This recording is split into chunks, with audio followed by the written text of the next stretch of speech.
দেশের মানুষ তখন নতুন সরকারের শপথ নেয়ার অপেক্ষায়। ঠিক সেই মুহূর্তে শ্রম এবং কর্মসংস্থান মন্ত্রণালয় থেকে জারি হলো একটা প্রজ্ঞাপন, অনেকটাই গোপনে, কোনো আনুষ্ঠানিক ঘোষণা ছাড়াই। প্রজ্ঞাপনটা পড়লে বোঝা যায় এটি আসলে বাংলাদেশের তেল গ্যাস খাতের লক্ষ লক্ষ শ্রমিকের পকেটে হাত দেওয়ার একটা সরকারি ঘোষণা। এটা কোনো নীতিগত ভুল নয়, এটা একটা সচেতন সিদ্ধান্ত। আর এই সিদ্ধান্তের পেছনে যে সমীকরণ আছে সেটা জানা দরকার আমাদের সবারই। এই সমীকরণ জানার জন্য প্রথমেই আমাদের জানতে হবে বাংলাদেশের শ্রম আইন কি বলে। বাংলাদেশের শ্রম আইনের ১৫তম অধ্যায়ে স্পষ্ট করে বলা আছে, বিদেশি কোনো কোম্পানি মুনাফা করলে সেই মুনাফার ৫% শ্রমিকদের দিতে হবে। আর এই ৫%-এর মধ্যে ৮০% সরাসরি শ্রমিকের, ১০% শ্রমিক কল্যাণ ফাউন্ডেশনের এবং বাকি ১০% সরকারি কোষাগারের। এই বিধানটা শ্রমিকের অধিকার, মালিকের কোনো দয়া নয়। এটি আন্তর্জাতিক বিধানও বটে। এই বিধান মেনেই নিয়োগ হয় শ্রমিকের। এই আইনের সঙ্গে শ্রমিকের পকেট কাটার কি সম্পর্ক? এখন স্বভাবতই এই প্রশ্নটাই সামনে চলে আসে। এর উত্তর খুঁজতে প্রথমেই আমাদের জানতে হবে সেভরনের ব্যাপারে। সেভরন শীর্ষস্থানীয় মার্কিন বহুজাতিক জ্বালানি কোম্পানি।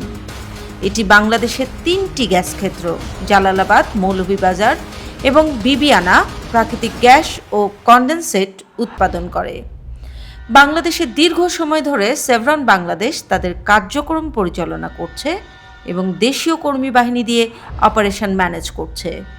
এই বিশাল কর্মী বাহিনী যাদের জন্য সেভরনের উৎপাদন চলমান, তাদের বঞ্চনা নেই আজকের এই আখ্যান।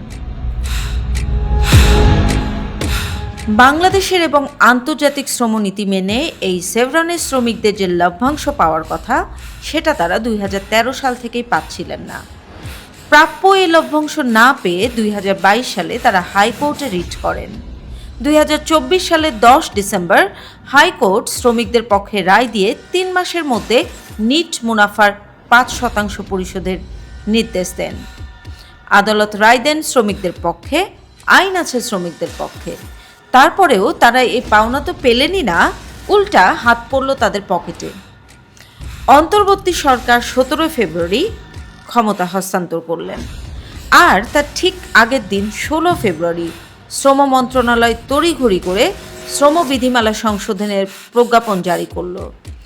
নতুন এই প্রজ্ঞাপন অনুযায়ী শতভাগ বৈদেশিক মুদ্রায় বিনিয়োগকারী তেল গ্যাস কোম্পানিগুলো শ্রমিকদের নিট মুনাফার মাত্র ১.৫% দেবে। ৫% থেকে এক ধাক্কায় ১.৫%।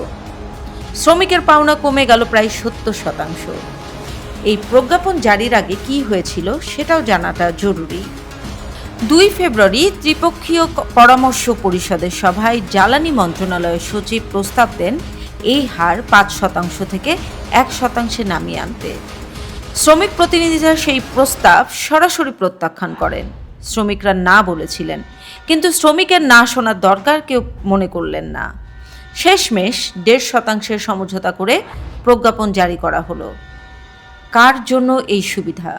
সোজা উত্তর, সেভরনের জন্য।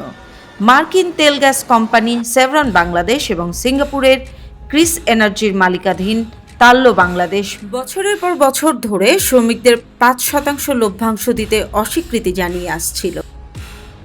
আদালত যখন রায় দিল শ্রমিকের পক্ষে, তখন সেভরন আপিল করল। আপিল বিভাগ কোনো স্থগিতাদেশ দিল না। অর্থাৎ আইনগতভাবে সেভরন বাধ্য ছিল শ্রমিকদের এই পাওনা পরিশোধ করতে। ঠিক সেই মুহূর্তে ক্ষমতা ছাড়ার আগের রাতে আইনটাই বদলে দেওয়া হলো। আর এই পরিবর্তনের ফলে সবচেয়ে বড় লাভ হলো কার? সেভরনের। যে কোম্পানি বছরের পর বছর বাংলাদেশের গ্যাস তুলে মুনাফা করেছে আর শ্রমিকের পাওনা আদায়ের রায়ের পরেও সেটা দেয়নি, তাদের পক্ষেই গেল সরকারের রায়। ঘরের ভেতর থেকেও প্রশ্ন উঠেছিল এই সিদ্ধান্ত নিয়ে, যে সরকারের ভেতরেও এই সিদ্ধান্ত নিয়ে কেউ সর্বসম্মত ছিল না। দেশের প্রচলিত আইন না মেনে শ্রমিক প্রতিনিধিদের আপত্তি উপেক্ষা করে আদালতের রায়কে কার্যত অকার্যকর করে এই প্রজ্ঞাপন জারি করা হলো। এটাই কি স্বচ্ছতা? এটাই কি জবাবদিহিতা? বিষয়টি কেন এত গুরুত্বপূর্ণ? যে কোনো গণতান্ত্রিক ব্যবস্থায় একটা অলিখিত নিয়ম আছে, বিদায়ী সরকার বড় নীতিগত কোনো সিদ্ধান্ত নিতে পারে না, বিশেষত এমন কোনো সিদ্ধান্ত যেটা নতুন সরকারের জন্য একটা বাস্তবতা হয়ে দাঁড়ায়। সেভরন বাংলাদেশ এমপ্লয়িজ ইউনিয়ন সংবাদ সম্মেলনে বলেছিল, নির্বাচনের আগে জনগণের দৃষ্টি অন্যদিকে থাকায় এই সুযোগে সংবেদনশীল ও শ্রমিক স্বার্থ সংশ্লিষ্ট বিষয়ে তড়িঘড়ি করে বিধি সংশোধনের চেষ্টা অনুচিত ও জাতীয় স্বার্থ বিরোধী। শ্রমিকরাই বলে দিয়েছিলেন এটা কি, তারপরেও এই প্রজ্ঞাপন জারি হয়েছিল। এখন প্রশ্নটা থেকেই যাচ্ছে, বিদেশি তেল কোম্পানির মুনাফা রক্ষা করতে বাংলাদেশের শ্রমিকের আইনি অধিকার কেটে দিয়ে গেলেন তৎকালীন অন্তর্বর্তী সরকারের প্রধান উপদেষ্টা ডক্টর মোহাম্মদ ইউনূস।